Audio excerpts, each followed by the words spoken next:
Hi అండి. అందరికీ నమస్కారం. ఈరోజు మీకోసం 'కోమాలో ఉన్న భర్తతో మొదటి రాత్రి' ఫైనల్ పార్ట్. మరి కథలోకి వెళ్తే, ఆ అమ్మాయి కుడి చెయ్యి ముందుకు చాపు. పూజారి మాటలు ఆమెను వర్తమానంలోకి లాగే ప్రయత్నం చేశాయి. అనన్య యాంత్రికంగా తన కుడి చేతిని ముందుకు చాపింది. ఆమె పక్కన ఆయితకు ప్రతినిధిగా ఒక వెండి కత్తిని ఉంచారు. దానికి పసుపు కుంకుమలు పూసి ఉన్నాయి. ఎదురుగా ఉన్న పెద్ద ఎల్ఈడి స్క్రీన్లో ఆసుపత్రి ఐసీయూ కనిపిస్తుంది. అక్కడ వెంటిలేటర్ మీద ఉన్న ఆయిత చెయ్యి పట్టుకొని సుజాత నిలబడి ఉంది. పూజారి ఒక పసుపు తాడుని చేతిలోకి తీసుకోమన్నాడు. దానికి 2 చిన్న బంగారు బిళ్ళలు ఉన్నాయి. మంత్రాల హోరు పెరిగింది. సుజాత స్క్రీన్లోంచి ఆయిత చేతిని ఆ కెమెరా ముందుకు తెచ్చి ఒక తాళికి తాకించాడు. ఇక్కడ పూజారి ఆ పసుపు తాడుని పక్కన ఉన్న కత్తిని తాకించి అనన్య మెడ దగ్గరకు తీసుకువచ్చాడు. 1, 2, 3 3 ముళ్ళు పడ్డాయి. పసుపు రాసిన ఆ దారం అనన్య చర్మాన్ని తాకింది. ఆ స్పర్శ ఒక ఉరితాడు చర్మాన్ని రాసుకుంటూ పోయినట్టుగా ఉంది. దానికున్న పసుపు వాసన ఆమెకు శ్మశానంలో కాలుతున్న శవాల వాసనలో కనిపిస్తుంది. చుట్టూ ఉన్న వాళ్ళందరూ అక్షింతలు చల్లారు. బంధువుల చప్పట్లు ఆ హాల్లో ప్రధ్వనించాయి. స్క్రీన్లో సుజాత ముఖంలో ఒక వికృతమైన విషయం తాలూకు ఆనందం వెల్లివిరిసింది. ఆమె కళ్ళల్లో తన సామ్రాజ్యాన్ని కాపాడుకున్న గర్వం కనిపిస్తుంది. అనన్య తండ్రి దీర్ఘంగా ఊపిరి పీల్చుకున్నాడు. అతని 100 కోట్ల ఒప్పందం ఇప్పుడు సురక్షితం. అందరికి కావాల్సింది దొరికింది. అనన్య మాత్రం తనలో తాను సర్వస్వము కోల్పోయి ఓ ఖాళీ డబ్బాను అయ్యానన్న నిజాన్ని ఆ శిలాసదృశ్యమైన ముఖంలో అంకరించింది. ఆ మెల్లో పడిన ఆ తాళి ఒక బంధం కాదు, అది ఒక సంకెళ్ళ శబ్దం. ఓ కోమా పేషెంట్తో ఆమె భవిష్యత్తును బంధించేసిన ఇనుప గొలుసులు అది. లేవమ్మా, అగ్నిహోత్రం చుట్టూ 7 అడుగులు వెయ్యాలి, పూజారి ఆదేశించాడు. అనన్య లేచింది. పట్టుచీర కుచ్చులు సర్దుకుంది. ఆమె పక్కన ఒక వ్యక్తి ఆ వెండి కత్తిని పట్టుకుని నడుస్తున్నాడు. అతని వెనకాలే అనన్య అడుగులు వెయ్యాలి. సప్తపది. మొదటి అడుగు. అనన్య కాలు ముందుకు వేసింది. ఈ అడుగు అన్నం సమృద్ధి కోసం ఉంటాయి. కానీ అనన్యకు అన్నం మీద విరక్తి పుట్టింది. తన సొంత తండ్రే తన్ను ఆహారంగా మార్చి ఒక వ్యాపార రాబందుకు బలి చేసినప్పుడు ఇక సమృద్ధి ఎవరి కోసం? ఆ మనసులో ఆ రాత్రి భోజనం మానేసి కార్తీక్ మెసేజ్ కోసం ఏడ్చిన దృశ్యమే మెదులుతుంది. 2వ అడుగు. శారీరక మానసిక బలం కోసం. అనన్య పెదవులపై ఒక మూగ నవ్వు. బలం. ఏ బలం? తన తల్లి తన కళ్ళలోకి చూసి ఎవరు కార్తీక్ అని అడిగిన ఆ ఒక్క క్షణంలోనే తన మానసిక బలమంతా కుప్పగూలిపోయింది. తన వాళ్ళే తనకు ద్రోహం చేసినప్పుడు మనిషికి ఇంకేం బలం మిగులుతుంది? 3వ అడుగు. సంపద కోసం. సంపద. ఈ ఒక్క పదం చుట్టూనే కదా ఈ నాటకమంతా జరుగుతుంది. రంగమహల్ బంగళా, ఆసుపత్రిలో వీవీఐపీ గది, తన ఒంటి మీదున్న ఈ వజ్రాలు, ఇవన్నీ సంపదలే. ఆ సంపదలే ఇప్పుడు తన పాలిట ఉరితాడుగా మారింది. ఈ సంపద లేకపోయి ఉంటే తానొక సామాన్య మధ్యతరగతి అమ్మాయి అయి ఉంటే ఈ పాటి కార్తీక్తో ఎటో వెళ్ళిపోయి బతికేదేమో. 4వ అడుగు. పరస్పర సంతోషం కోసం. ఆదిత్య కోమాలో ఉన్నాడు. అతనికి సంతోషం అంటే ఏమిటో తెలిసే అవకాశం లేదు. తను బతుకుండి కూడా కోమాలోకి వెళ్ళిపోయింది. ఇక సంతోషం ఎవరికి? బహుశా సుజాతకు కావచ్చు.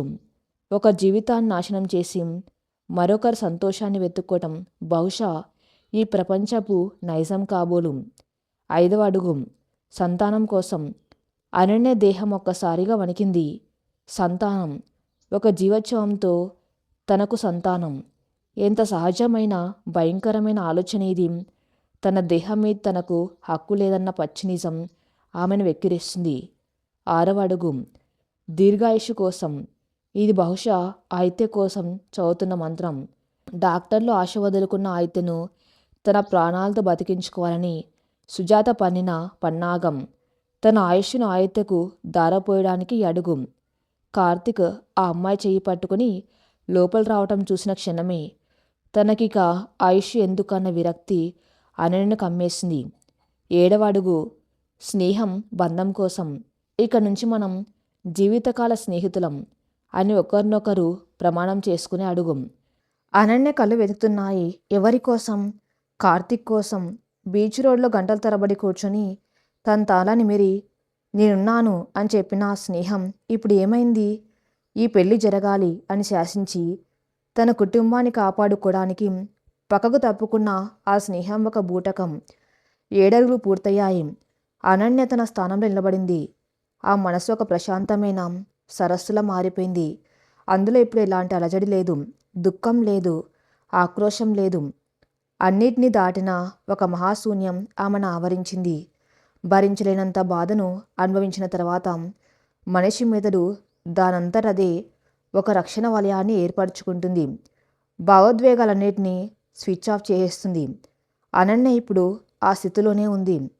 ఎవరైనా కత్తి తీసుకొని ఆమె చేతిని కోసినాం బహుశా రక్తం వస్తుందేమో కానీ ఆ ముఖంలో నొప్పి కనిపించదు.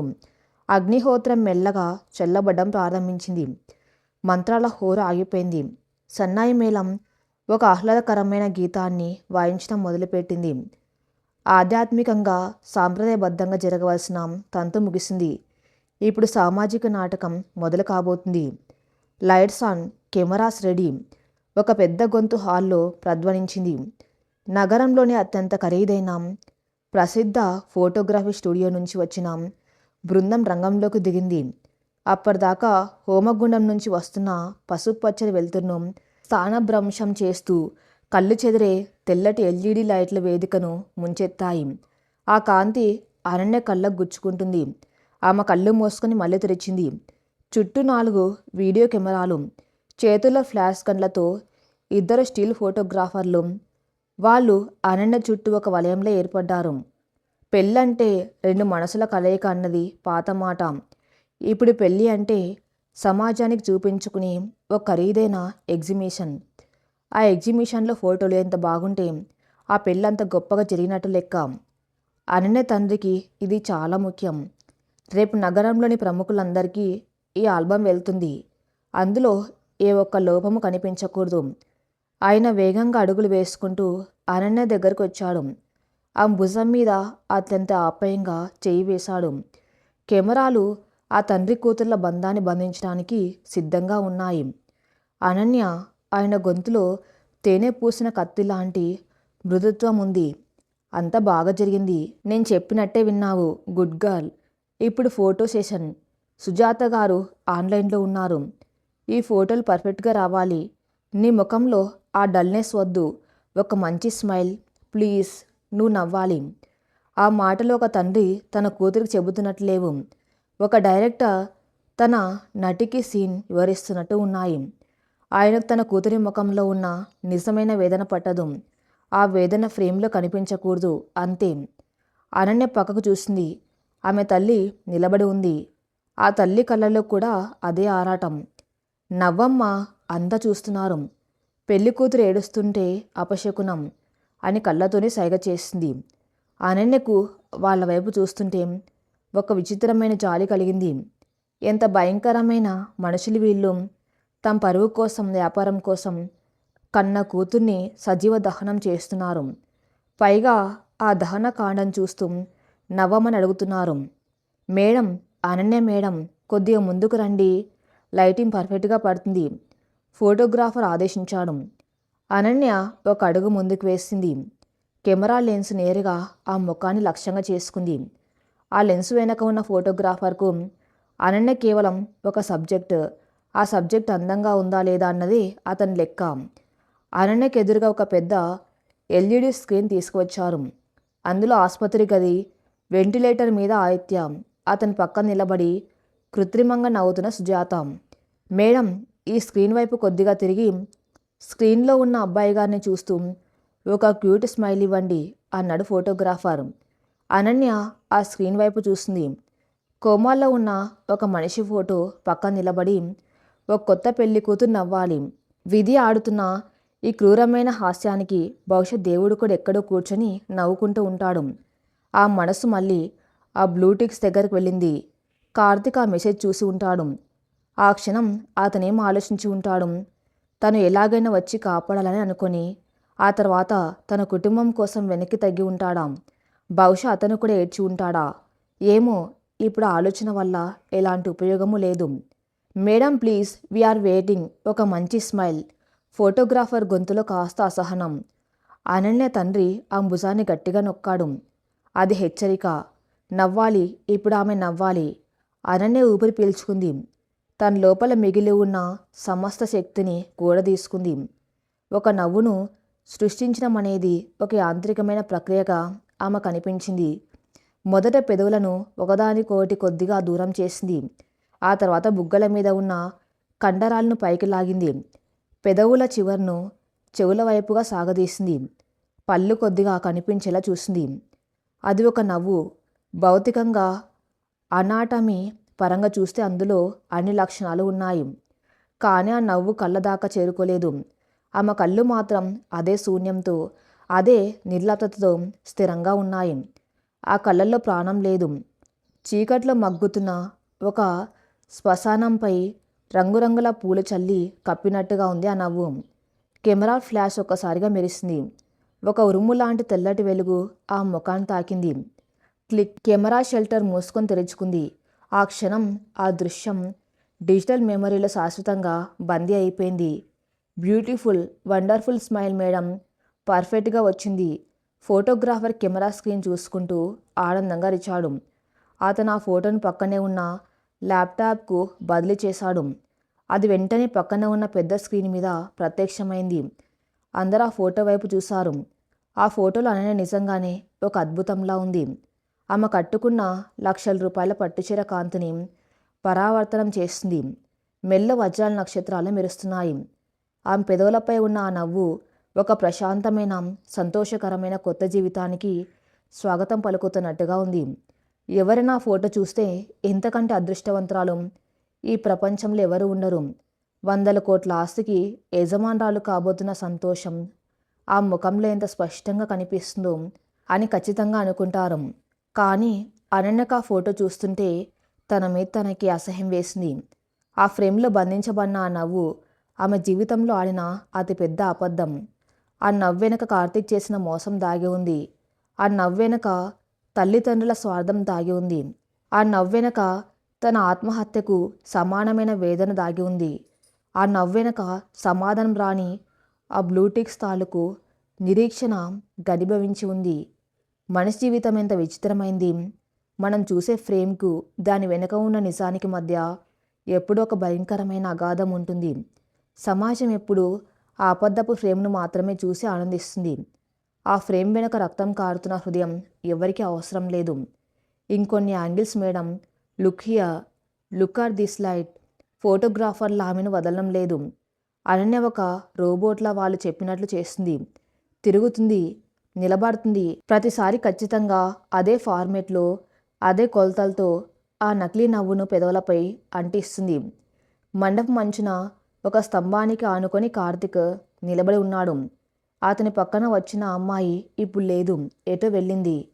కార్తీక్ చూపులు నేరుగా అనన్య ముఖం మీద ఉన్నాయి. ఆ ఫ్లాష్ లైట్ వెలుతురులో అనన్య నవ్వుతున్న ప్రతిసారి కార్తీక్ గుండెలో ఒక కత్తి దిగుతున్నట్టుగా ఉంది. ఆ నవ్వు ఎంతటి పచ్చి అబద్ధమో అతనికి మాత్రమే తెలుసు. ఆ పెదవుల వెనక దాగి ఉన్న అర్ధనాదం అతనికి స్పష్టంగా వినిపిస్తుంది. తాను ఆడిన నాటకానికి, తన కుటుంబం కోసం తాను చేసిన త్యాగానికి అనన్య బలిపశువు అయిందని అతనికి అర్థమవుతుంది. క్షమించు అనన్య, నేను నీకెంత పెద్ద ద్రోహం చేశానో నాకు తెలుసు. కానీ నా కళ్ళ ముందు ఆయిత్య ప్రాణాలు పోతూ ఉంటే, నా మేనత పిచ్చిదాంట్లో ఏడుస్తూ ఉంటే నేను ఇంకేమీ చేయలేకపోయాను. నిన్ను ఆ నరకంలోకి నేనే స్వయంగా నెట్టేశాను అని అతను మనసులోని కుమిలిపోతున్నాడు. కానీ అనన్య కనీసం ఒక్కసారి కూడా కార్తీక్ వైపు చూడలేదు. ఆమెకు అతని వైపు చూడవలసిన అవసరం లేదు. ఆమె లోకంలో ఇప్పుడు కార్తీక్ లేడు. అక్కడ ఏది లేదు, ఒక అంతులేని శూన్యం మాత్రమే ఉంది. ఫోటో సెషన్ ముగిసింది. థ్యాంక్ యూ మేడం, పర్ఫెక్ట్ అని ఫోటోగ్రాఫర్లు ప్యాకప్ చేయడం మొదలుపెట్టారు. అనన్య తండ్రి ఆ భుజం మీద నుంచి చేయి తీశాడు. అతని పని అయిపోయింది. ఇక ఆమెతో అతనికి పనేముంది? వ్యాపారం సెట్ అయిపోయింది. ఫోటోలు వచ్చేసాయి. ఇక ఆమె సుజాత ఆస్తి. అనన్యను లోపలికి తీసుకువెళ్ళండి. రేపు ఉదయం ఆసుపత్రికి తీసుకురావాలి. స్క్రీన్లోంచి సుజాత ఆదేశించింది. ఆమె గొంతులో ఒక యజమానురాలి దర్పం వినిపిస్తుంది. 2 మహిళలు వచ్చి అనన్య చేతులు పట్టుకున్నారు. అనన్య యాంత్రికంగా వెనక్కి తిరిగింది. ఆ మడుగులు ముందుకు పడుతున్నాయి.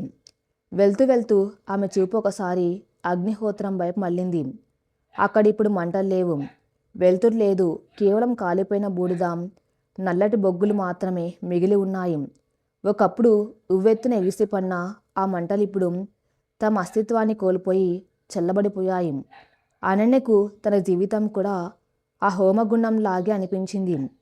కార్తీక్ అనే ఒక మంట తన జీవితంలోకి వచ్చి తన్ను పూర్తిగా దహించి వేసి చివరికి ఇలా బూడిదని చేసి వెళ్ళిపోయింది.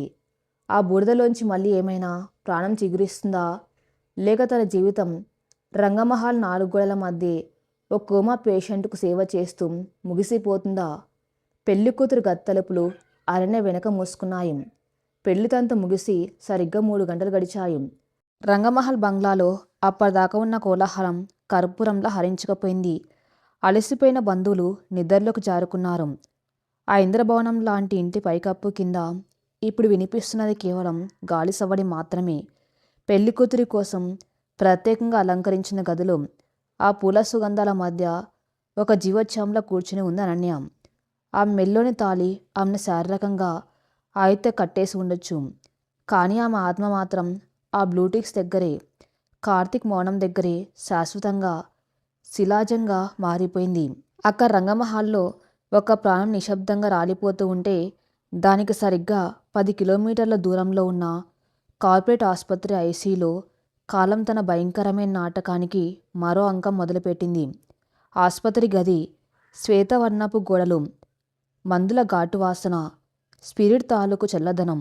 ఆ గదిలో ప్రాణం ఉందనడానికి ఏకైక నిదర్శనం మానిటర్ల నుంచి వస్తున్న ఆకుపచ్చని కాంతి. ష్ ష్ అంటూ లయబద్ధంగా ఊపిరిని పంప్ చేస్తున్న వెంటిలేటర్ శబ్దం మాత్రమే. సుజాత ఐసీలోని సోఫాలో వెనక్కి ఆనుకొని కూర్చుని ఉంది. ఆ ముఖంలో విపరీతమైన అలసట కనబడుతుంది. కానీ ఆ అలసటను మించి ఒక గొప్ప యుద్ధం గెలిచిన గర్వం ఆమె కళ్ళల్లో ప్రకాశిస్తుంది. 6 నెలలుగా ఒక కన్న తల్లిగా ఆమె పడిన మానసిక వ్యధ, వ్యాపార సామ్రాజ్యిగా ఆమె చేసిన పోరాటం అన్నిటికీ ఈరోజు ప్రతిఫలం దక్కింది. లోకం ఏమనుకున్నా సరే, ప్రకృతి ధర్మానికి విరుద్ధమైనా సరే, కోమాల్లో ఉన్న తన కొడుకు ఆదిత్యకు ఒక భార్యను తీసుకువచ్చింది. అనన్య రూపంలో ఒక యువతి జీవితాన్ని బలిపీఠం మీద నిలబెట్టింది. నా కొడుకు ఒంటరిగా వెళ్ళడు, వాడికి ఒక కుటుంబం ఉంది, నా ఆస్తికి ఒక వారసురాలు వచ్చింది అన్న అహంకారం సుజాత నరనరాల్లో ప్రవహిస్తుంది. ఆమె కళ్ళు పక్కనే ఉన్న మంచం మీద అచేతనంగా పడి ఉన్న ఆదిత్య వైపే ఉన్నాయి. చూసావా ఆదిత్య, నీకు పెళ్లి చేశాను. ఆ అనన్య అదృష్టం, ఈ తల్లి ప్రాణ సంకటం నిన్ను ఖచ్చితంగా బతికిస్తాయి. నువ్వు కళ్ళు తెరుస్తావురా. నా నమ్మకం ఎప్పుడు వమ్ము కాదు, మనసులోని అనుకుంటూ నెమ్మదిగా కళ్ళు మూసుకొని సుజాత. కానీ ప్రశాంతత ఎప్పుడు తుఫానుకు ముందే వస్తుంది. సరిగ్గా ఆ క్షణంలో నిశ్శబ్దంగా క్రమబద్ధంగా నడుస్తున్నాం ఆ ఐసీయూ గదిలో ఒక మార్పు మొదలైంది. ఒక చిన్న అలజడి. మొదట వెంటిలేటర్ యంత్రం లయ తప్పింది. అప్పటిదాకా సెకండ్కు ఒకసారి చెప్పున ష్ ష్ అని క్రమంగా గాలిని పంపుతున్న ఆ యంత్రం అకస్మాత్తుగా ఒక వింతైన శబ్దం చేయటం మొదలుపెట్టింది. గాలి ప్రవాహానికి ఏదో ఆటంకం కలుగుతూ ఉన్నట్టుగా ఆ శబ్దం ఘర్షణతో కూడి ఉంది. ఆ వెంటనే ఆదిత్య హృదయ స్పందనను సూచించే మానిటర్ అమాంతం వేగం పెంచుకుంది. బీప్ బీప్ అని సాధారణంగా కొట్టుకుని ఆ గీతలు పిచ్చి పిచ్చిగా పైకి కిందికు గెంతుతున్నాయి. టిక్ టిక్ టిక్ హై పెంచ్లో మోగుతున్న ఆ ఎమర్జెన్సీ అలారం శబ్దం ఆ నిశ్శబ్ద గదిలో ఒక బాంబులా పేలింది. సుజాత ఒక్కసారిగా ఉలిక్కిపడి కళ్ళు తెరిచింది. ఏం జరుగుతుందో అర్థం కాక ఆదిత్య వైపు చూసింది. ఆదిత్య ఛాతీ అసహజంగా పై కింద కదులుతుంది. మానిటర్ల నంబర్లు ఎరుపు రంగులోకి మారి ప్రమాద గంటికలు మోగిస్తున్నాయి. బయట ఉన్న డ్యూటీ నర్సు కంగారుగా పరిగెత్తుకుంటూ లోపలికి వచ్చింది. మానిటర్ వైపు చూడగానే ఆ ముఖం పాలిపోయింది. Oh my God, ventilator sync తప్పుతుంది, పేషెంట్ ఆక్సిజన్ లెవెల్స్ డ్రాప్ అవుతున్నాయి. ఆ నర్సు డాక్టర్ని పిలవడానికి గోడకున్న ఎమర్జెన్సీ కోడ్ బ్లూ బ్రజర్ నొక్కింది. సుజాత గుండె ఆగినంత పనైంది. ఆమె కాళ్ళు చేతులు వణుకుతున్నాయి. ఏమైంది? నా కొడుకు ఏమైంది? అప్పటిదాకా బాగానే ఉన్నాడు కదా. సడన్గా ఏమైంది అంటూ పిచ్చిదానిలా నర్సును పట్టుకుని అడగటం మొదలుపెట్టింది. అప్పటిదాకా ఒక మహారాణిలా ఫీల్ అయిన సుజాత ఇప్పుడు తన కళ్ళ ముందే కొడుకు ప్రాణాలు పోతున్నాయేమన్న భయంతో ఒక సగటు నిస్సహాయురైన తల్లిలా మారిపోయింది. సెకండ్ల వ్యవధిలో ఐసీ ఇన్ఛార్జ్ డాక్టర్, మరో 2 అసిస్టెంట్లు లోపలికి పరిగెత్తుకుంటూ వచ్చారు. సుజాత గారు, ప్లీజ్ దయచేసి మీరు పక్కకు వెళ్ళండి, మాకు అడ్డుగా ఉండకండి అంటూ ఒక నర్సు ఆమెను బలవంతంగా పక్కకు నెట్టింది. డాక్టర్ తన స్టెతస్కోప్తో అయితే ఛాతీని పరీక్షించాడు. కళ్ళల్లోకి టార్చ్ లైట్ వేసి చూశాడు. పేషెంట్ వెంటిలేటర్తో ఫైట్ చేస్తున్నాడు. బ్రీతింగ్ సొంతంగా తీసుకోవడానికి బ్రెయిన్ సిగ్నల్ పంపుతుంది, కానీ మిషన్ ఫోర్స్ వల్ల లంగ్స్ కొలాప్స్ అయ్యే ప్రమాదం ఉంది. వెంటనే వెంటిలేటర్ సపోర్ట్ తగ్గించండి, సింక్రోనైజ్డ్ మోడ్ మార్చండి అని అరిచాడు డాక్టర్. అది ఒక భయంకరమైన ఉత్కంఠ సమయం. మృత్యువుకు ప్రాణానికి మధ్య సాగుతున్న ఆఖరి పోరాటం లాంటిది. సుజాతకు ఊపిరాడడం లేదు. 2 చేతులు జోడించి కన్నీళ్లతో దేవుణ్ణి వేడుకుంటుంది. దేవుడా, పెళ్లి జరిగిన 3 గంటలకే నా కొడుకును నా నుంచి దూరం చేయకు, వాణ్ణి బతికించు అని ఆక్రోశిస్తుంది. తన 100 కోట్ల ఆస్తి ఆ క్షణంలో ఆమెకు ఒక కాగితం ముక్కలా అనిపించింది. డాక్టర్లు మందులు ఇంజెక్ట్ చేశారు. మిషన్ సెట్టింగ్స్ మార్చారు. 1 నిమిషం, 2 నిమిషాలు. గదిలో అలారం శబ్దాలు, డాక్టర్ల ఆందోళన తప్ప మరేం వినిపించడం లేదు. అకస్మాత్తుగా ఒక అనూహ్యమైన పరిణామం. ఆ మృత్యు పోరాటం ఆగిపోయింది. అయితే మంచం పక్కన ఉన్న మానిటర్లో హార్ట్బీట్ నార్మల్ స్థాయికి రావటం మొదలైంది. అలారం శబ్దం ఆగిపోయింది. అయితే ఛాతీ ఇప్పుడు యంత్రం సహాయం లేకుండానే తనంతట తానుగా అత్యంత నెమ్మదిగా లయబద్ధంగా గాలిని పీల్చుకుంటుంది. డాక్టర్లు ఆశ్చర్యంగా ఒకరి ముఖాలొకరు చూసుకున్నారు. వెంటిలేటర్ సపోర్టు 10% తగ్గించండి, అతను సొంతంగా శ్వాస తీసుకున్నాడు అన్నాడు డాక్టర్ ఊపిరి పీల్చుకుంటూ. సరిగ్గా అప్పుడే అయితే కుడి చేతి చూపుడు వేలు నెమ్మదిగా కదిలింది. అదొక చిన్న కదలిక, కానీ 6 నెలల నుంచి శిలలా మారిపోయిన ఆ శరీరంలో అది ఒక భూకంపం లాంటిది. ఆ కదలికను గమనించిన డాక్టర్ ఉలిక్కిపడ్డాడు. మూమెంట్, పేషెంట్ చేతివేళ్లు కదులుతున్నాయి, మోటార్ నర్సు రెస్పాండ్ అవుతున్నాయి అని ఆనందంగా అన్నాడు. ఆ మాట వినగానే సుజాత నర్సులను నెట్టుకుంటూ ముందుకొచ్చింది. అయితే చేతివేళ్లు మళ్ళీ కదిలాయి. ఆ తర్వాత నెమ్మదిగా అతని పిడికిలి కొద్దిగా బిగుసుకుంది. 6 నెలల గాఢమైన చీకటి నుంచి, అంతులేని కోమా అగాధం నుంచి ఒక ప్రాణం నెమ్మదిగా వెలుతురు వైపు ప్రయాణిస్తుంది. అతని మెదడులోని మృతుకణాలు మళ్ళీ ప్రాణం పోసుకున్నాయి. గదిలో ఉన్న వారందరూ కన్నార్పకుండా చూస్తున్నారు. ఇది వైద్యశాస్త్రంలో అరుదుగా జరిగే అద్భుతం. బ్రెయిన్ డెడ్కు దగ్గరగా వెళ్ళిపోయి ఇక బతకడు అనుకున్న మనిషి తిరిగి ప్రాణాలతో రావటం అంటే మాటలా? అయితే ముఖంలో చిన్న కదలిక. అతని కనుబొమ్మలు ముడిపడ్డాయి. కనురెప్పలు అత్యంత భారంగా, శతాబ్దాల బరువు మోస్తున్నట్టుగా కొద్దిగా తెరుచుకున్నాయి. వెలుతురు 6 నెలల తర్వాత కంటిని తాకిన మొట్టమొదటి వెలుతురు. ఆ కాంతి అతనికి ఇబ్బందిగా అనిపించి కళ్ళు మళ్ళీ మూసుకున్నాడు. ఆ తర్వాత నెమ్మదిగా సగం తెరిచాడు. గది పైకప్పు, తెల్లటి లైట్లు, చుట్టూ ఉన్న మనుషులు అన్నీ మసకగా కనిపిస్తున్నాయి. అతని దృష్టి స్థిరంగా లేదు. దేహం మొత్తం ఒక సీసం ముద్దలా బరువుగా ఉంది. ఏ అవయవాన్ని తన ఆధీనంలోకి తీసుకోలేకపోతున్నాడు. కనీసం తలను పక్కకు తిప్పే శక్తి కూడా లేదు. ఆదిత్య, సుజాత గొంతు ఐసీలో ప్రధ్వనించింది. ఆమె ఇక డాక్టర్లను ఆపలేకపోయింది. నేరుగా ఆదిత్య మంచం మీద వాలిపోయింది. అతని ముఖాన్ని తన 2 చేతులతో పట్టుకుని కన్నీళ్లు పర్యాంతమైంది. నాన్న, ఆదిత్య, కళ్ళు తెరిచావారా? నా ప్రాణం లేచి వచ్చిందిరా. డాక్టర్లు నువ్వు బతకవన్నారు. నిన్న నా నుంచి లాగేసుకోవాలని చూశారు. కానీ నా ప్రేమ ముందు ఆ మృత్యువు కూడా ఓడిపోయిందిరా. నా కొడుకు మృత్యుంజయుడు అంటూ పిచ్చి పట్టిన దానిలా ఆదిత్య నుదుటి మీద, చెంపల మీద ముద్దుల వర్షం కురిపించింది. సుజాత కన్నీళ్లు ఆదిత్య ముఖం మీద పడుతున్నాయి. ఆ వెచ్చటి కన్నీళ్ల స్పర్శకు ఆదిత్య కళ్ళు పూర్తిగా తెరుచుకున్నాయి. అతని చూపు నెమ్మదిగా స్థిరపడుతుంది. తన పక్కన ఏడుస్తున్న తల్లి ముఖం అతనికి స్పష్టంగా కనిపించింది. ఆసుపత్రి వాతావరణం, మందుల వాసన, యంత్రాలు అన్నీ అర్థం కావడానికి అతనికి కొద్ది క్షణాలు పట్టింది. అతని మెదడు 6 నెలల క్రితం జరిగిన ఆ భయంకరమైన కారు ప్రమాదం దగ్గరే ఆగిపోయి ఉంది. వాన, స్కిడ్ అయిన కారు, ఎదురుగా లారీ, రక్తం, ఆ దృశ్యాలు అతని మెదడులో ఫ్లాష్ అయ్యాయి.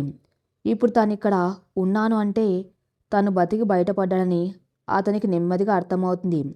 Madam please don't disturb him. అతను ఇప్పుడే కోమా నుంచి బయటకు వచ్చాడు. అతని బ్రెయిన్ ఇంకా రియాలిటీ ప్రాసెస్ చేసుకోవడానికి టైం పడుతుంది అని డాక్టర్ సుజాతని కొద్దిగా పక్కకు జరిపాడు. సుజాత ఆనందానికి అవధులు లేవు. ఆ మనసు గాల్లో తేలుతుంది. తాను చేసిన పని ఎంత కరెక్టో ఆమెకిప్పుడు రుజువైపోయింది. నా కొడుక్కి ముహూర్తం బలం, ఆ పసుపు తాడు పవర్ కలిసి వచ్చాయి. ఈ పెళ్లి జరగకపోయి ఉంటే నా కొడుకు ఎప్పటికీ కళ్ళు తెరిచేవాడు కాదేమో. నేను తీసుకున్న కఠిన నిర్ణయమే ఈరోజు వాడిని కాపాడింది అని ఆమె అహంకారం తారాస్థాయికి చేరుకుంది.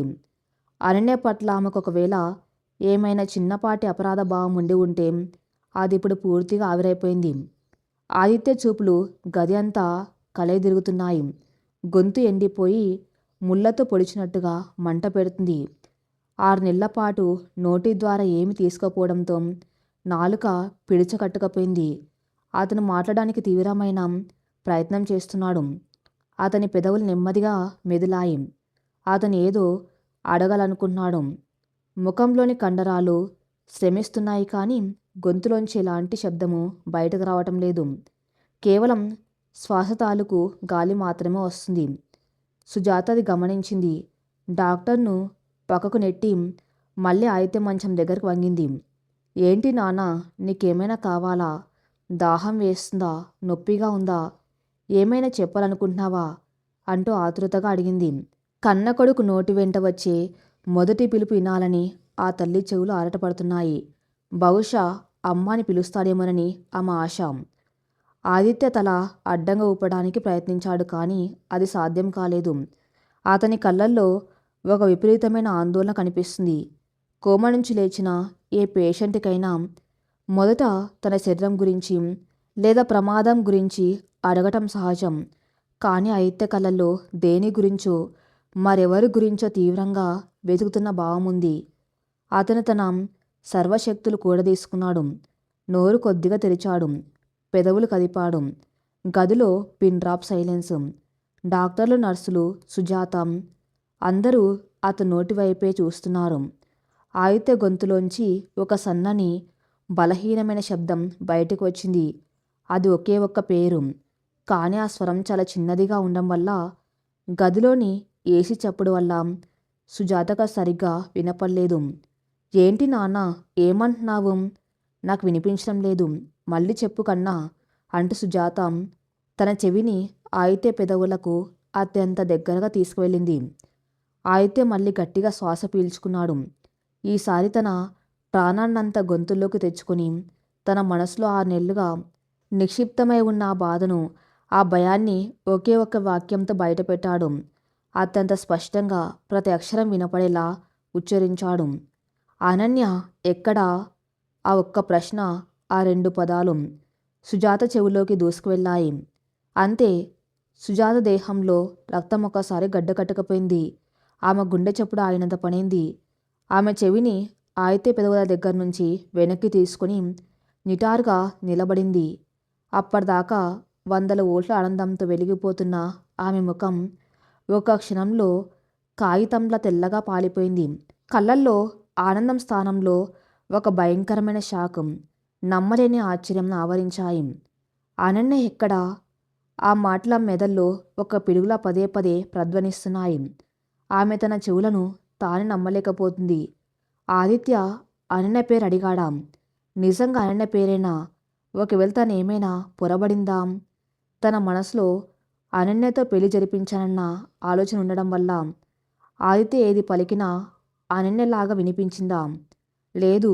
ఆదిత్య కళ్ళలో కనిపిస్తున్న ఆ ఆందోళన, ఆ ఆర్తి చూస్తుంటే అతను అత్యంత స్పష్టంగా తనకు కావలసిన ఒక మనిషి కోసమే అడిగాడని అర్థమవుతుంది. కానీ ఇది ఎలా సాధ్యం? సుజాత మైండ్ బ్లాక్ అయిపోయింది. అనన్య ఎవరు ఆదిత్యకి ఎలా తెలుసు? 6 నెలలుగా వాడు కోమాలో ఉన్నాడు. అనన్య తండ్రితో వ్యాపార లావాదేవీలు ఉన్న మాట వాస్తవమే అయినా వాళ్ళ కుటుంబంతో వీళ్లకు వ్యక్తిగత సంబంధాలు లేవు. ఆదిత్యకెప్పుడు అనన్యను పరిచయం చేయలేదు. అసలు వాళ్ళిద్దరు ఎప్పుడైనా కలిసినట్టు కూడా సుజాతకు తెలియదు. పెళ్లి సంబంధం అనన్యతో ఖాయం చేసింది కేవలం పక్షం రోజుల క్రితం. అనన్య ఫోటో కూడా ఆదిత్య ఎప్పుడు చూడలేదు. మరి కోమా నుంచి స్పృహలోకి వచ్చిన వెంటనే కన్నతల్లిని పలకరించకుండా, తనకేం జరిగిందని అడగకుండా నేరుగా అనన్య ఎక్కడా అని ఎలా అడుగుతాడు? సుజాత గుండెల్లో ఒక పెద్ద అగ్నిపర్వతం బద్దలైంది. ఆదిత్య గొంతులోంచి వచ్చిన ఆ పేరు కేవలం ఒక పిలుపు కాదు, అది ఒక భయంకరమైన రహస్యానికి తాళం చెవి. ఆ పేరు విన్న మరుక్షణం సుజాత అహంకారపు సామ్రాజ్యం పునాదులతో సహా కదిలిపోయింది. తనకు తెలియకుండా ఆదిత్య జీవితంలో ఏం జరిగింది? అనన్యకు ఆదిత్యకు మధ్య ఉన్న సంబంధం ఏమిటి? ఆదిత్యకు అనన్య ముందు తెలుసా? అలా ఆలోచిస్తున్న సుజాత మెదల్లోకి ఇంకో ఆలోచన ఒక విషనాగులా దూసుకొచ్చింది. కార్తిక్. అనన్య కార్తిక్ను ప్రేమించింది. ఈ విషయం నిన్న రాత్రి సుజాతకు తెలిసింది. అనన్య తన మనసును చంపుకొని ఈ పెళ్లికి ఒప్పుకుందని, కార్తిక్ తన బెదిరింపులకు భయపడి తన మామయ్య ఆదిత్య కోసం తన ప్రేమను త్యాగం చేశారని ఆమెకు తెలుసు. అనన్య కార్తిక్ల ప్రేమ కథ బీచ్ రోడ్లో మొదలైందని మాత్రమే సుజాతకు తెలుసు. కానీ ఇప్పుడు ఆదిత్య సృహలోకి రాగానే అనన్య కోసం అడుగుతున్నాడంటే ఈ ముగ్గురి మధ్య తనకు తెలియని ఒక భయంకరమైన చీకటి కోణం ఏదో ఉందా?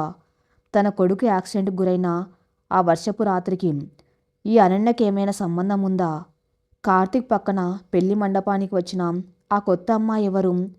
సుజాతకు ఊపిరాడడం లేదు. విధి తనను ఒక ఆటబొమ్మను చేసి ఆడుకుందా? తాను ఒక అద్భుతమైన వ్యూహం పన్ని అనన్యను తన కొడుక్కిచ్చి పెళ్లి చేశాననుకుంది. కానీ తాను ఆడుతున్నది చదరంగం కాదని, అది పేల్దానికి సిద్ధంగా ఉన్న ఒక టైం బాంబు అని ఆమెకిప్పుడు నెమ్మదిగా అర్థమవుతుంది. తాను కట్టించిన ఆ 3 ముళ్ళు తన కొడుకు ప్రాణం పోసాయనుకుంది. కానీ అవి తన కుటుంబం మెడకు చుట్టుకున్న ఒక భయంకరమైన ఉచ్చు అని ఆమె ఆత్మ ఘోషిస్తుంది. సుజాత చేతులు వణుకుతున్నాయి. ఆదిత్య వైపు భయంగా చూసింది. ఆదిత్య కళ్ళు ఆమెనే ప్రశ్నిస్తున్నాయి. అనన్య ఎక్కడమ్మా? తను సురక్షితంగా ఉందా అని ఆ కళ్ళు ఆరాటపడుతున్నాయి. ఆదిత్య, అనన్య, అనన్య ఎవరు? సుజాత గొంతు వణికింది. కానీ ఆదిత్య ఆ ప్రశ్నకు సమాధానమిచ్చే స్థితిలో లేడు. డాక్టర్లు ఆదిత్యకు ఏవో మందులు ఇచ్చారు. అతను మళ్ళీ నెమ్మదిగా నిద్రలోకి జారుకుంటున్నాడు. అతని కళ్ళు మూసుకున్నాయి. కానీ సుజాతకు మాత్రం ఇక ఈ జన్మలో నిద్ర పట్టదు. తనకు తెలియని ఆ రహస్యం ఏమిటో తెలుసుకోవాలని సుజాత మనసు తీవ్రంగా రగిలిపోతుంది. ఇప్పుడే వెళ్ళి కార్తీక్ కాలర్ పట్టుకొని నిలదీయాలని ఉంది. కానీ కార్తీక్ ఎక్కడున్నాడు? ఆ అమ్మాయి ఎవరు? అనన్యకు ఈ నిజాలు తెలుసా? ఆసుపత్రి గదిలో నిశ్శబ్దం ఆవరించింది. కానీ సుజాత మెదల్లో మాత్రం ఒక పెద్ద తుఫాను చెలరేగుతుంది. మృత్యుంజయుడై తిరిగి వచ్చిన కొడుకు సంతోషం కంటే అతను అడిగిన ఒకే ఒక్క పేరు సృష్టించిన ప్రకంపనలు ఆమెను ఒక భయంకరమైన చీకటి గుహలోకి నెట్టివేశాయి. ఐసీ గదిలో ఇప్పుడు వినిపిస్తున్నది మానిటర్ల బీప్ శబ్దాలు కాదు, సుజాత గుండె పలుకుతున్న చెప్పుడు. అనన్య ఎక్కడా? ఆదిత్య నోటి నుంచి వచ్చిన ఆ ఒక్క ప్రశ్న సుజాతను 1000 పిడుగులు ఒకేసారి కొట్టినట్టుగా నిశ్చేష్టురాల్ని చేసింది. 6 నెలల తర్వాత కోమ నుంచి బయటకు వచ్చిన కన్న కొడుకు తన తల్లి గురించి కాకుండా తనకేమాత్రం పరిచయం లేని తన పెళ్లి చేసిన ఆ పిల్ల గురించి ఎందుకు అడిగాడు? ఆ మెదడు ఈ చిక్కుముడిని విప్పలేక విలువెల్లాడుతుంది. ఆదిత్య, నాన్న, అనన్య అంటే ఎవరు? నీకామె ఎలా తెలుసు? సుజాత వణుకుతున్న గొంతు అడిగింది. ఆమె కళ్ళల్లో ఇప్పుడు గెలుపు లేదు, కేవలం ఒక భయంకరమైన ఓటమి తాలూకు ఛాయలు మాత్రమే ఉన్నాయి. ఆదిత్య కళ్ళల్లోంచి 2 కన్నీటి బిందువులు జారి చెవుల వైపుగా దిగాయి. అతని పెదవులు మళ్ళీ కదిలాయి. ఈసారి అతని స్వరం కొద్దిగా స్పష్టంగా కానీ అత్యంత బాధాకరంగా బయటకు వచ్చింది. అంతా విన్నాను అమ్మా. సుజాతకు ఊపిరాడలేదు. ఏం విన్నావు రామ్? నేను చీకట్లో ఉన్నాను. నా శరీరం చనిపోయింది, కానీ నా చెవులు తెరిచి ఉన్నాయమ్మా. మెడికల్ కోమాలో పేషెంట్కు వినికిడి శక్తి ఉంటుందని డాక్టర్లు నీకు చెప్పలేదా? ఆదిత్య మాటలు తడబడుతున్నా అందులోని అర్థం సుజాత గుండెను కత్తుల్లా కోస్తుంది. అవును, కోమాలో ఉన్న పేషెంట్లకు స్పర్శ దృష్టి లేకపోయినా వినికిడి శక్తి చివరి వరకు ఉంటుందని వైద్యశాస్త్రం చెబుతుంది. చుట్టూ జరుగుతున్నది వాళ్లకు వినిపిస్తుంది, కానీ వాళ్ళు దానికి స్పందించలేరు. నువ్వు రోజు నా పక్కన కూర్చుని నా కోసం ఒక అమ్మాయి జీవితాన్ని ఎలా నాశనం చేస్తున్నావో చెప్పావు. అనన్య ఫోన్ చేసి నీ కాళ్ళు పట్టుకుంటా అని ఏడ్చినప్పుడు ఆ ఫోన్ స్పీకర్ ఆన్ చేసి నా చెవి దగ్గర పెట్టావు కదమ్మా. ఆ పిల్ల అర్థనాదం, ఆమె కన్నీళ్ల శబ్దం నా గుండెల్లోకి సూదుల్లా గుచ్చుకున్నాయి. నేను ఏ పాపం చేశాను ఆంటీ? నన్ను ఒక జీవోత్సవానికి బలి చేయకండి అని ఆ పిల్ల అరుస్తూ ఉంటే నేను లేచి నిన్ను ఆపాలని ఎంతగా గిలగిల్లాడానో నాకు తెలుసా అమ్మా.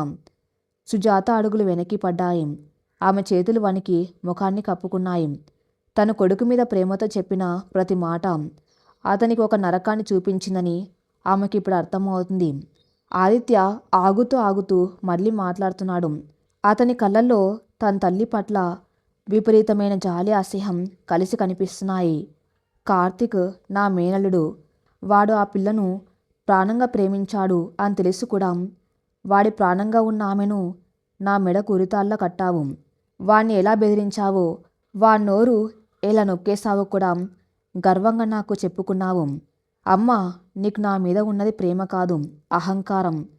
ఒక నిస్సహాయరాల్ని బలిపీఠం మీద నిలబెట్టి నా పాపపు సొమ్ముతో నాకు ప్రాణం పోయాలనుకున్నావా? నా మెదడు మరణానికి దగ్గరగా ఉన్నా నీ క్రూరత్వం విని నా అంతరాత్మ చచ్చిపోయిందమ్మా. పెళ్ళి జరిగిపోయిందా అమ్మా?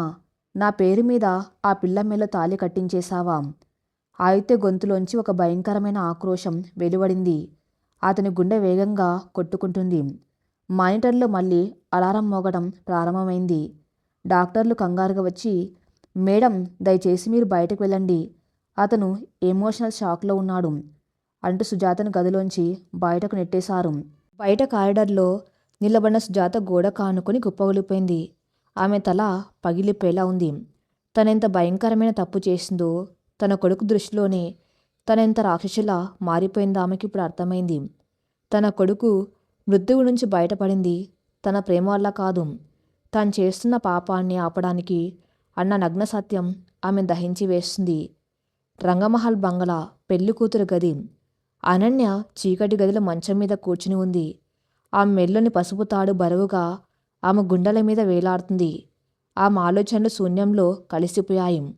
అకస్మాత్తుగా గత్తలుపులు తెరుచుకున్నాయి. బహుశా ఆసుపత్రి నుంచి తను తీసుకెళ్ళడానికి సుజాత మనసులు వచ్చి ఉంటారని అనన్య భావించింది. ఆమె కదల్లేదు, కనీసం తల పైకెత్తి చూడలేదు. తన దేహం ఇప్పుడు తంది కాదు కదా. ఎవరొచ్చి ఎక్కడికి లాక్కపోతే తనకేంటి అన్న నిర్లిప్తత. అనన్య ఆ గొంతు వినగానే అనన్య దేహంలో ఒక విద్యుత్తు ప్రవహించినట్టుగా ఉలిక్కిపడింది. అది కార్తీక్ గొంతు. అనన్య తల పైకెత్తింది. గుమ్మంలో కార్తీక్ నిలబడి ఉన్నాడు. అతని వెనక అదే అమ్మాయి. పెళ్లి మండపంలో అతను ఎవరి చేతిని పట్టుకొని నడిపించుకుంటూ వచ్చాడు. ఎవరిని చూసి అనన్య ఆత్మ చనిపోయిందో అదే అమ్మాయి కార్తీక్ వెనక భయంగా దాక్కుని ఉంది. అనన్య ముఖంలో ఒకసారిగా అసహ్యం, కోపం ఉప్పొంగాయి. ఎందుకొచ్చావు కార్తీక్? ఇంకేం మిగిలిందని వచ్చావు? నా మెడలో తాళిపడేలా చేశావు. నా జీవితాన్ని అగ్నిలో కాల్చేశావు.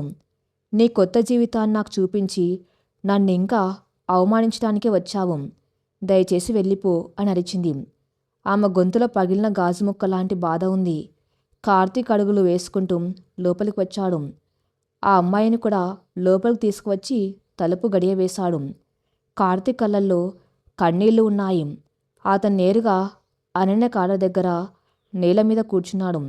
అతని చేతులు జోడించి ఉన్నాయి. నన్ను క్షమించు అనన్య. నేను నీకు చేసిన ద్రోహానికి క్షమాపణ అడిగే అర్హత కూడా నాకు లేదు. కానీ నిజం తెలియకుండా నువ్వు ఈ చీకట్లో బతకడం నేను చూడలేను. నా మనసులో నువ్వు తప్ప ఇంకెవరు లేరు అనన్య అంటూ కన్నీరు మున్నీరుగా ఏడవటం మొదలుపెట్టింది. అనన్య నమ్మలేదు. ఆపు కార్తీక్, నీ నాటకాలు ఆపు.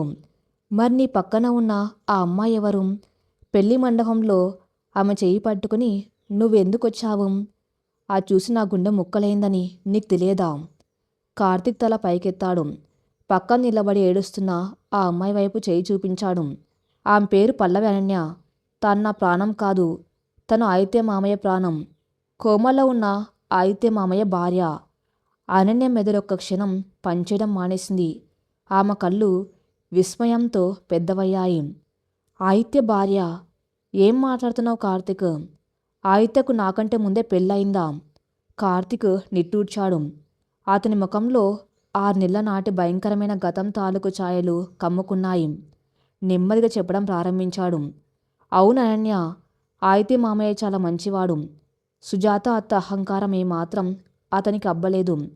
తను పల్లవిని ఒక అనాథాశ్రమంలో చూసి ప్రేమించాడు. పల్లవికి డబ్బు లేదు, హోదా లేదు, కానీ స్వచ్ఛమైన మనసు ఉంది. మామయ్య పల్లవిని గుళ్ళో ఎవరికి తెలియకుండా పెళ్లి చేసుకున్నాడు. ఈ విషయం ఇంట్లో నాకొక్కడికే తెలుసు. అనన్య ఊపిరి బిగపట్టి వింటుంది. 6 నెలల క్రితం సుజాత అత్తకు ఈ నిజం తెలిసింది. ఆ మహంకారం పడగ విప్పింది. 100 కోట్ల ఆస్తికి వారసులైన తన కొడుకు ఒక అనాథను పెళ్లి చేసుకోవటం ఆమె సహించలేకపోయింది. తన పరువు పోతుందని రగిలిపోయింది. ఆ వర్షపు రాత్రి అత్త పంపిన రౌడీలు పల్లవిని చంపడానికి వెంబడించారు. అప్పటికే పల్లవి 2 నెలల గర్భవతి. కార్తీక్ మాటలు వింటూ ఉంటే అనన్య దేహం గుగ్గురు పొడిచింది. సుజాత ఆంటీ ఇంతటి క్రూరమైందా? ఒక గర్భవతిని చంపడానికి కూడా వెనకాల్లేదా? ఆదిత్య మామయ్యకు ఆ విషయం తెలిసి పల్లవిని కాపాడుకోవడానికి కారులో అతి వేగంగా బయలుదేరాడు. రౌడీల కారును ఢీకొట్టి పల్లవిని రక్షించే ప్రయత్నంలోనే మామయ్య కారు యాక్సిడెంట్కు గురైంది. ఆ యాక్సిడెంట్లో మామయ్య కోమాలోకి వెళ్ళిపోయాడు. సుజాత అత్త పల్లవి చనిపోయిందని అనుకుంది. కానీ ఆ రాత్రి నేను అక్కడికి చేరుకొని పల్లవిని రక్షించాను. ఒక రహస్య ప్రాంతంలో ఆమెను దాచిపెట్టి కాపాడుకుంటూ వస్తున్నాను. కార్తీక్ ఆగి అనన్య కళ్ళలోకి చూశాడు. నిన్న రాత్రి నువ్వు మెసేజ్ చేసినప్పుడు, బ్లూటిక్స్ పడినప్పుడు నేను నీ దగ్గర పరిగెత్తుకుంటూ రావాలని బయలుదేరా అనన్య. కానీ నాకంటే ముందుగా సుజాత అత్త మనుషులు నా దగ్గరకు వచ్చారు. పల్లవాచుకి సుజాత అత్తకు తెలిసిపోయింది. ఆమె నాకు ఫోన్ చేసి ఏమందో తెలుసా? కార్తీక్, అనన్యను నా కొడుక్కి వదిలేసి నువ్వు సైలెంట్గా తప్పుకో. నువ్వేమాత్రం ఎదురు తిరిగినా పల్లవిని, ఆదిత్య బిడ్డను ముక్కలు ముక్కలుగా నరికేస్తాను అని బెదిరించింది. అనన్య నోటి వెంట మాట రాలేదు. ఒక తల్లి తన సొంత కొడుకు బిడ్డను చంపడానికి సిద్ధపడిందా? కార్తీక్ కన్నీళ్లు తుడుచుకుంటూ చెప్పాడు. ఒకవైపు నువ్వు నా ప్రాణం, ఇంకోవైపు పల్లవి చావు బతుకుల్లో ఉన్న నా మామయ్య ఆఖరి గుర్తు, వాడి బిడ్డను మోస్తున్న తల్లి. నేనేం చేయాలి అనన్య? నా ప్రేమను గెలిపించుకోవడానికి ఓ గర్భవతిని బలి చేయలేకపోయాను. నిన్ను కాపాడుకుంటే రేపు ఆదిత్య మామయ్య బతికి వస్తే వాడికి నేను ఏం సమాధానం చెప్పాలి? అందుకే పల్లవి ప్రాణాలను కాపాడడం కోసం నిన్ను సజీవ దహనం చేశానన్య. పల్లవిని వాళ్ళ కళ్ళగప్పి తీసుకువచ్చి నా కళ్ళెదురే సురక్షితంగా ఉంచుకోవటం కోసం ఆమె చేయి పట్టుకొని పెళ్లి మండపానికి వచ్చాను. ఇది నా తప్పు కాదన్య, ఇది నా కర్మ, నన్ను క్షమించు. అనన్యకు కార్తీక్ వేదన పూర్తిగా అర్థమైంది. అతను తన్ను మోసం చేయలేదు. అతను ఒక మహాత్యాగం చేశాడు. తన కుటుంబం పరువు కోసం కాదు, ఒక గర్భవతి ప్రాణాలను కాపాడడం కోసం అతను తన ఆత్మను అమ్ముకున్నాడు. ఒకప్పుడు పల్లవి చేతిని కార్తీక్ పట్టుకున్నప్పుడు అందులో తనకు ఒక ద్రోహం కనిపించింది. కానీ ఇప్పుడు ఆ చేతుల ముడి వెనుక ఉన్న రక్షణ, ఒక సోదరుడి బాధ్యత ఆమెకు స్పష్టంగా అర్థమయ్యాయి. అనన్య నేల మీద కూర్చొని కార్తీక్ను గట్టిగా హత్తుకుంది. ఏడవ కార్తీక్, ఇందులో నీ తప్పేమీ లేదు. నువ్వు సరైన పని చేశావు. నా జీవితం నాశనమైనా పర్వాలేదు. ఒక ప్రాణాన్ని కాపాడావు. ఆ సుజాత ఆంటీ రాక్షసి. ఆమె మన జీవితంతో ఆడుకుంది అంటే ఇద్దరు కన్నీళ్లతో ఒకరికొకరు ఓదార్పు ఇచ్చుకున్నారు. పల్లవి కూడా కింద కూర్చొని వాళ్ళిద్దరి చేతులు పట్టుకుని ఏడ్చింది. తన కోసం వాళ్ళిద్దరూ ఇంతటి నరకాన్ని అనుభవిస్తున్నందుకు ఆ మనసు క్షోభిస్తుంది. సరిగ్గా అప్పుడే అనన్య ఫోన్ మోగింది. ఆ ఫోన్ స్క్రీన్ మీద చూస్తే సుజాత ఆంటీ అని ఉంది. ముగ్గురు ఉలిక్కిపడ్డారు. అనన్య భయంగా ఫోన్ తీసుకుంది. కాల్ ఆన్ చేసి స్పీకర్లో పెట్టింది. అవతల వైపు నుంచి సుజాత ఆంటీ ఏడుస్తున్న శబ్దం వినిపిస్తుంది. ఆ గొంతులో అహంకారం లేదు, కేవలం ఒక ఓడిపోయిన తల్లి రోదన ఉంది. అనన్య, ఆ గొంతు సుజాతది కాదు, అది ఆదిత్య గొంతు. ఆక్సిజన్ మాస్క్ పెట్టుకుని అత్యంత కష్టంగా మాట్లాడుతున్న ఆదిత్య స్వరం. ఆదిత్య గారు, అనన్య తడబడుతూ అంది. కార్తీక్ పల్లవ ఆశ్చర్యంగా ఫోన్ వైపు చూశారు. ఆదిత్య స్పృహలోకి వచ్చాడన్న వార్త వాళ్లకు ఇంకా తెలియదు. పల్లవి కళ్ళల్లో ఆనంద బాష్పాలు ఉప్పొంగాయి. అనన్య, నన్ను క్షమించమ్మా. ఆదిత్య గొంతులో ఒక అపరాధ భావం స్పష్టంగా వినిపిస్తుంది. నా తల్లి చేసిన పాపానికి నేను నీకు క్షమాపణ చెబుతున్నాను. నేను కోమాలో ఉన్న అన్నీ విన్నాను. కార్తీక్ పడ్డ నరకం, నువ్వు పడ్డ వేదన అన్నీ నాకు తెలుసు. ఒక మనిషి జీవితాన్ని కొనేంత హక్కు ఈ ప్రపంచంలో ఏ డబ్బుకు లేదు. నువ్వు మెల్లో వేసుకున్న తాళి, దానికి పవిత్రత లేదు. అది కేవలం నా తల్లి అహంకారంతో పేర్చిన ఒక ఉరితాడు. ఆదిత్య ఆగుతూ ఆగుతూ శ్వాస పీల్చుకున్నాడు. సుజాత పక్కనే ఉండి వెక్కి వెక్కి ఏడుస్తుంది. తన కొడుకు చేతిలో తన అహంకారం ఎలా బూడిద అవుతుందో ఆమె చూస్తుంది. అనన్య, ఆ తాళి తీసేయి. అగ్నిసాక్షిగా జరిగిన పెళ్ళి అయినా మనసులు కలవని బంధానికి దేవుడి ఆశీర్వాదం ఉండదు. కార్తీక్ నిన్ను ప్రాణంగా ప్రేమించాడు. తనెక్కడున్నాడో నాకు తెలుసు. పల్లవిని కాపాడడానికి వాడు ఈ నాటకం ఆడాలని నాకు అర్థమైంది. ఆదిత్య గొంతు మరీ బలహీనపడింది. కార్తీక్, నువ్వు పక్కనే ఉంటే వినురా. నువ్వు పల్లవిని తీసుకుని అనన్యతో పాటు నా దగ్గరకు రా. ఈ తల్లికి బుద్ధి వచ్చింది.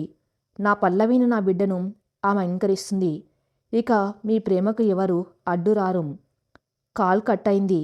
ఆ గదిలో ఇప్పుడు ఒక భయంకరమైన నిశ్శబ్దం. అదే సమయంలో ఒక అద్భుతమైన విముక్తి. అనన్య కళ్ళలో ఒక కొత్త వెలుగు.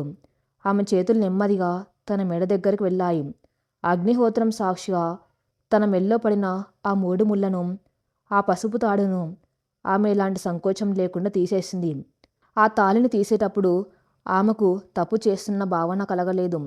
ఒక పంజరం నుంచి స్వేచ్ఛగా బయటకు వస్తున్న పక్షిలా ఆమె ఆత్మ రెక్కలు విప్పుకుంది. 100 కోట్ల ఆస్తికి గుర్తుగా ఆ మెల్లో ఉన్న ఆ సంఖ్యలను నేల మీద పడేసింది. అనన్య, కార్తీక్ కళ్ళల్లో కళ్ళు పెట్టి చూసుకున్నారు. ఆ చూపుల్లో ఎప్పటినుంచో దాగి ఉన్న ప్రేమ, బాధ, నిరీక్షణ అన్నీ కలిసి ఒక అద్భుతమైన మౌన భాషను సృష్టించాయి. కార్తీక్ అనన్య కన్నీళ్లను తన చేతులతో తుడిచాడు. ఇక ఈ చీకటి గదిలో మనకు పనిలేదు కార్తీక్. పద, ఆదిత్య గారి దగ్గరికి వెళ్దాం అంది అనన్య. ముగ్గురు ఆ గదిలోంచి బయటకు అడుగుపెట్టారు. రంగమహల్ బంగళా తన అహంకార పునాదుల మీద నిలబడిన ఆ ఇంద్రభవనం ఇప్పుడు ఒక ఓడిపోయిన కోటలా కనిపిస్తుంది. అనన్య తండ్రికి ఈ నిజం తెలిస్తే ఆయన వ్యాపార ఒప్పందాలు ఏమవుతాయన్న భయం ఆయన్ని వెంటాడొచ్చు. కానీ అనన్యకు ఇప్పుడు అవన్నీ అనవసరం. ఆమెకు స్వేచ్ఛ దొరికింది. తన్ను తాను అమ్ముకోవాల్సిన అవసరం తప్పింది. ఆసుపత్రి గదిలో ఆదిత్య మంచం పక్కన సుజాత తలదించుకొని కూర్చుని ఉంది. ఆమె కోటాన కోట్ల సామ్రాజ్యం ఒక అనాథ పల్లవి పాదాల ముందు తలవంచక తప్పలేదు. డబ్బుతో మనుషులను, వాళ్ళ జీవితాలను కొనలేమో అన్న పచ్చి నిజం ఆమెకు బోధపడింది. పల్లవి లోపలికి వచ్చి ఆదిత్య చేతిని పట్టుకోగానే ఆదిత్య కళ్ళల్లో ప్రాణం లేసి వచ్చింది. కార్తీక్, అనన్య ఆసుపత్రి బయట సముద్రం వైపు చూస్తూ నిలబడ్డారు. తూర్పు దిగంతంలో మళ్ళీ సూర్యుడు ఉదయిస్తున్నాడు. నిన్నటి సూర్యోదయం అనన్య జీవితంలో చీకటిని తీసుకువచ్చింది. కానీ ఈనాటి సూర్యోదయం బూడిదలోంచి చిగురించిన కొత్త ఆశను, ఒక స్వచ్ఛమైన ప్రేమను తీసుకువచ్చింది. అనన్య కార్తీక్ భుజం మీద తల ఆనించింది. సముద్రపు అలలు ఉవ్వెత్తున ఎగిసిపడుతూ వాళ్ళ పాదాలను తాకుతున్నాయి. ఆ అల్ల సవ్వడి, వారిద్దరి గుండె చప్పుళ్ళు ఒకే లయలో కొట్టుకుంటున్నాయి. మంటలు జీవితాన్ని దహించి బూడిద చేయగలవు. కానీ ఆ బూడిదలోంచి ఒక ఫినిక్స్ పక్షిలా ప్రేమ ఎప్పుడూ తిరిగి పుడుతూనే ఉంటుంది. అనన్య నమ్మకం గెలిచింది. కార్తీక్ త్యాగం గెలిచింది. విధి రాసిన ఈ కఠినమైన కథలో ప్రేమదే అంతిమ విషయం. ఈ కథ ఇంతటితో సమాప్తం. మరిన్ని మంచి స్టోరీస్ కోసం నా ఛానల్ని ఫాలో అవుతూనండి. Thank you for listening.